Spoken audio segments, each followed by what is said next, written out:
ఇంతమంది సూడో మేధావులు ఇవాళ వాళ్ళు యొక్క బీజేపీకి సంకనాకుతున్నారు. ఏ ప్రజా సమస్య మాట్లాడరు. ఈ కేంద్ర ప్రభుత్వాన్ని ఏనాడు ప్రశ్నించారు ఈ సూడో మేధావులు గాడిద కొడుకులు. అరే నేనేమంటారు, 2 ప్రభుత్వాలను ప్రశ్నించండి రా. 2 ప్రభుత్వాలకు మనం ట్యాక్సులు కడుతున్నాం. ఆలోచించండి మిత్రులారా. ఈ బీజేపీ గాడి కొడుకులు అడుగునరా కేంద్రం నుంచి తెమ్మని, మాకు ఐటీఆర్ కావాలి అడగండి మోడీని. అరే మందకృష్ణ చెత్త నా కొడుక ఏది మోడీకి ఓటేసి కర్ణాటకలో ఏది ప్రచారం చేసిండు ఏడాది కిందట. మొన్న అసెంబ్లీ ఎన్నికలకు ప్రచారం చేసిండు, ఇప్పుడు ఎంపీ ఎన్నికలకు ప్రచారం చేసిండు. బీజేపీకి ఓటేస్తే బ్రాహ్మణుడికి ఊరికి దూరంగా పెట్టిన అంటరానితనాన్ని పెంచి పోషించినటువంటి ఆ యొక్క మనువాదాన్ని పెంచి పోషిస్తున్న బీజేపీకి ఓటేస్తే ఎన్నేళ్ళు 100 సంవత్సరాలు దూరం పెట్టిన ఆ బీజేపీ పార్టీకి ఓటేయమన్నా మందకృష్ణ మాదిగా నిన్ను ఎవడైతే దూరం పెట్టిండో వానికి ఓటేయమన్నావు కదా. వానికి ఓటేస్తే ఏ పార్టీలు ఉన్నా సరే బీజేపీకి ఓటేస్తే మాకు వర్గీకరణ చేస్తాడన్నావు కదా, వాడిని అలుముకున్నావు కదా. మరి వర్గీకరణ చేయమని కొట్లాడరా మందకృష్ణ. బీసీ బిల్లు వాడిని మోడీని పెట్టమనరా, మేము వద్దంటున్నామా? కాంగ్రెస్ పార్టీ ప్రధాని మోడీ గారు బీసీ బిల్లు పెడతా అన్నా, ఎస్సీ ఎస్టీ వర్గీకరణ చేస్తా అన్నా, మహిళా బిల్లు అది జుమ్లా కాకుండా మహిళా బిల్లు ఇంప్లిమెంట్ చేస్తా అంటే కాంగ్రెస్ వద్దంటుందా? కాంగ్రెస్ వస్తే చేసేది. మీరు ఈ సూడో మేధావులు అందరూ బీసీ నాయకులు అని చెప్పుకునేటోళ్ళు, దళిత నాయకులు అని చెప్పుకునేటోడు మీరు ఎందుకు కొట్లాడరు? కాంగ్రెస్ పార్టీ మద్దతు ఇస్తుంది. ఇప్పుడు కాంగ్రెస్ పార్టీ కూడా బాగానే వచ్చినాయి కదా ఎంపీ సీట్లు.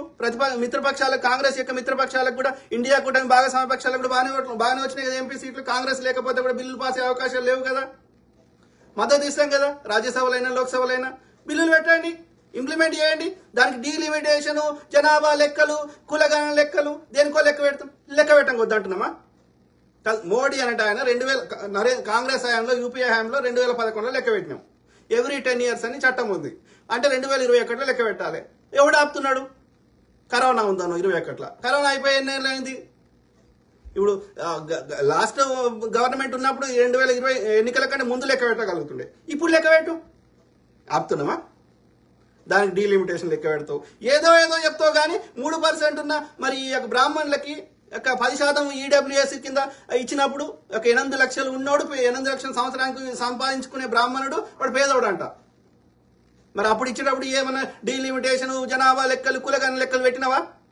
పెట్టలేదు. దాని లింకు 3% ఉన్నవానికి ఈడబ్ల్యూఎస్ కింద 10% చేస్తావు. మరి మిగతా కమ్యూనిటీస్ చేయరా అంటే సపోర్ట్ చేయవెందుకు? అంటే నీ సిద్ధాంతంలో లోపం ఉంది, నువ్వు చెయ్యవు. నీ మనుధర్మ శాస్త్ర ప్రకారం చెయ్యవు. అర్థమైందా? 400 వచ్చి ఉంటే మొత్తం రాజ్యాంగమే తీసిపారదొబ్బి మొత్తం ఎన్నికల ప్రాసెస్ లేకుండా చేస్తుంటివి, కోర్టులు గిట్లు అన్ని తీసిపారదొబ్బుతుంటివి. అది రాలేదు కాబట్టి పోయి మళ్ళా రాజ్యాంగాన్ని మొక్కుతున్నావు. ఎవడైతే మేధావులు అని చెప్పుకునే గాడిద కొడుకులు ఎవడైనా సరే, బక్క జడ్సన్ గారు కాంగ్రెస్ ని తిడుతున్నారు కదా, ఈ అశోక్ అనేట ఆయన కాంగ్రెస్ ని తిడుతున్నాడు కదా. కాంగ్రెస్ వచ్చి ఒక 4 నెలలు అయింది, ఇప్పుడు ఎన్నికలు అయిపోయినాయి, ఇప్పుడు చేసే ప్రయత్నం చేస్తుంది, ఎన్ని ఖాళీలు ఉంటాయని భర్తీ చేస్తుంది. ఆర్థిక శాఖ బడ్జెట్ కు అనుకూలంగా నేను గతంలో చెప్పినట్టు ఒక ఫుల్ బడ్జెట్ వస్తే ఒక 2.5 లక్షల కోట్లు 3 లక్షల కోట్లు వస్తే తప్పకుండా మన చేలకు వచ్చిన తీరుగా మనం ఎన్ని వీలైతే అన్ని చేస్తున్నాం, చేసే ప్రయత్నం చేస్తాం. మీ బీజేపీ పాలిత రాష్ట్రాల్లో ఏమీ చేస్తలేరు, విద్వేషాలు తప్ప. పోనీ కేంద్ర ప్రభుత్వం ఏమైనా నేను అడే ఈ సూడో మేధావులను అడుగుతున్నా. ఓకే, ఈ యొక్క బక్క జడ్సన్ గారిని అడుగుతున్నా, మందకృష్ణ మాదయ్య గారిని అడుగుతున్నా, ఆ విఠల్ అనేటోని అడుగుతున్నా, ఈ రఘు జర్నలిస్ట్ అని అడుగుతున్నా, ఆ కాలోజీ టీవీ అని అడుగుతున్నా, దాసరి శ్రీనివాసరావు అని అడుగుతున్నా, ఆయన ఎవరు పాశం యాదగిరి అంటే ఆయన అడుగుతున్నా. మీ నోర్లు గాదే ఇన్నయ్య గారిని అడుగుతున్నా. ఓకే, మేము ఏది తెలంగాణ కోసమే పుట్టినాము, మేము తెలంగాణ ఉద్యమం చేసినాము, మేము తెలంగాణకు అది వీక్తం ఇది వీక్తం అని చెప్పుకునేటోళ్ళు బీసీ సంఘాల నాయకులను అడుగుతున్నా, ఎస్సీ సంఘాల నాయకులను అడుగుతున్నా. ఏడికి పోయినారా మీ నోర్లు?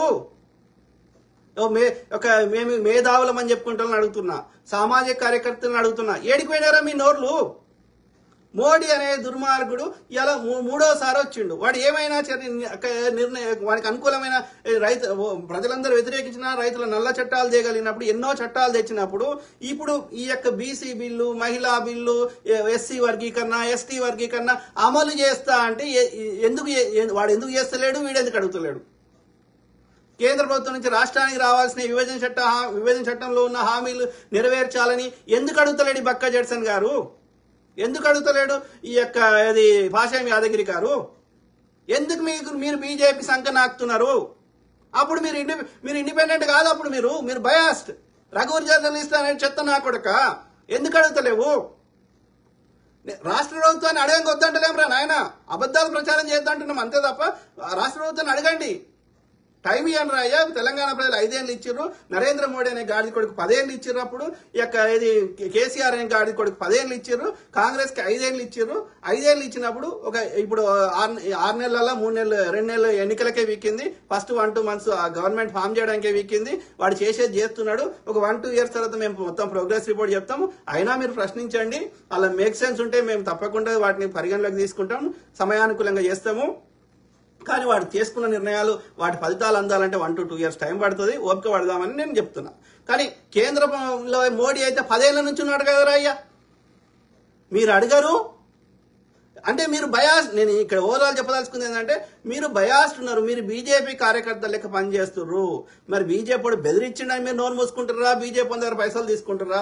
కానీ బీజేపీ కార్యకర్తలు లెక్క పనిచేస్తున్నారు. ఈ ఆంధ్ర మీడియా వాళ్ళు, ఆ స్ట్రింగ్ ఛానల్ అనేటోడు, రిఫ్లెక్షన్ టీవీ అనేటోడు, నేషనలిస్ట్ హబ్ అనేటోడు, సాయి జర్నలిస్ట్ అనేటోడు, ఇంకోడు పొలిటికల్ వైబ్స్ అనేటోడు, మౌనికా శంకర ఎల్లాపు, తర్వాత ఆర్జే కిరణ్మయి, ఇట్లా కొంతమంది బీజేపీ యొక్క పార్టీ యొక్క ప్రచారకర్తలుగా, పార్టీ మెంబర్స్ గా పనిచేస్తున్నారు. మీ పాశం యాదగిరి గారు, ఈ యొక్క విఠల్ గారు, ఇంకా ఎవడెవడో ఉన్నాడు ఉమ్మడి జక్కడు, వీళ్ళందరూ బీజేపీ పార్టీ యొక్క ప్రచారకర్తలు లెక్క పనిచేస్తున్నారు.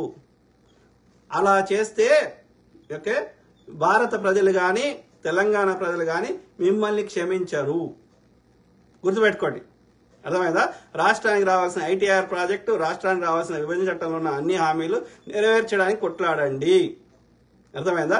ప్రజాస్వామ్యాన్ని బతకనివ్వండి, ప్రశ్నించే గొంతులను ప్రశ్నించనివ్వండి.